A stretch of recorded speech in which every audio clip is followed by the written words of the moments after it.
Hello friends, ಮತ್ತೊಮ್ಮೆ welcome back to our mini log. ಇವತ್ತೇನಯ್ಯ ನಿಂದು ಮ್ಯಾಟ್ರು ಅಂದ್ರೆ ಇವತ್ತು ನಮಗೆ ಇಂಟರ್ನಲ್ಸ್ ಇತ್ತು. ಇವತ್ತಿದ್ದು ಇಂಟರ್ನಲ್ಸು ನನಗೆ ತಲೆ ಕೆಡಿಸ್ಬಿಟ್ಟು ಇದ್ಯಾಕೆ ಹಿಂಗೆ ಹೇಳ್ತಾನೆ ಅನ್ಕೋಬೇಡಿ, ಯಾಕಂದ್ರೆ ಇದು ನಾವು ಬರೀತಿರೋ ಫಸ್ಟ್ ಇಂಟರ್ನಲ್ಸು. ಬುಕ್ಕಲ್ಲಿರೋದನ್ನ ಸ್ವಲ್ಪ ನೋಡ್ಕೊಂಡು ಸೀದಾ ಹೋದೆ ಶಾಪ್ ಹತ್ರ. ಯಾಕಂದ್ರೆ ನನ್ನ ಹತ್ರ ಪೆನ್ ಇರಲಿಲ್ಲ ಪೆನ್ ತಗೊಳಕ್ಕೆ. ಹಂಗೆ ಪೆನ್ ತಗೊಂಡು ಕೆಳಗಡೆ ಬಂದು ನನಗೆ ಅಲಾಟ್ಮೆಂಟ್ ಆಗಿರೋ ಕ್ಲಾಸ್ ರೂಮ್ ಹತ್ರ ನಡ್ಕೊಂಡು ಹೋದೆ. ಅಲ್ಲೋಗಿ ನೋಡಿದ್ರೆ ಈ ನನ್ನ ಫ್ರೆಂಡ್ಸ್ ಓದ್ಕೊಂಡು ನಿಂತಿದ್ರು. ಕಟ್ಟಿರೋ ಎಕ್ಸಾಮ್ ಅಲ್ಲಿ ರ್ಯಾಂಕ್ ಪಡಿಬೇಕು, ನಿದ್ದೆ ಮಾಡಬಾರ್ದು. ಪಾಪ ಹೋಗಿ ಬಂದು ಸುಜನೆ ನಮ್ಮ ವಿಡಿಯೋದಲ್ಲಿ ಸೇರ್ಕಂತಿದ್ರ, ಆದ್ರೆ ಇವತ್ತು ಬೇಡ. ಆಹಾ, ಇದನ್ನೆಲ್ಲ ಕಣ್ಣಿಂದ ನೋಡಿ ಕಂಗಾಲಾಗ್ಬಿಟ್ಟಿದ್ದೀನಿ. ಈ ಕಡೆ ತಿರುಗಿ ನೋಡೋಷ್ಟೊಳಗೆ ನಮ್ಮ ಸೃಜನ ನಾನು ಕೇಳೋದೇ ಬೇಡ. ಒಂದು 20-25 ನಿಮಿಷ ಜೀವನದ ಬಗ್ಗೆ ಮಾತಾಡ್ಕೊಳ್ಳೋ ಟೈಮ್ ಇದು. ಕನ್ಫ್ಯೂಸ್ ಮಾಡ್ಕೊಂಬೇಡಿ ಯಾಕೆ ಮತ್ತೆ ಸೃಜನ್ ಅಂತವನೆ ಅಂತ.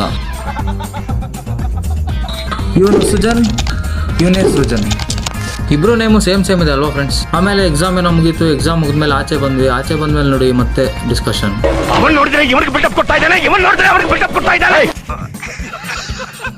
ಈ ವಿಡಿಯೋ ಸ್ವಲ್ಪ ಲಾಂಗ್ ಆಯ್ತು ಅಂತ ಪಾರ್ಟ್ 1 ಅಲ್ಲಿ ಎಂಡ್ ಮಾಡ್ತಿದ್ದೀನಿ. ಪಾರ್ಟ್ 2 ಅಲ್ಲಿ ಇನ್ನೂ ಚೆನ್ನಾಗಿರೋ ವಿಡಿಯೋ ಬರುತ್ತೆ. ಅದು ನೋಡ್ಬೇಕು ಅಂದ್ರೆ ಬೇಗ ಅಕೌಂಟ್ನ ಫಾಲೋ ಮಾಡ್ಕೊಳ್ಳಿ ಗುರು.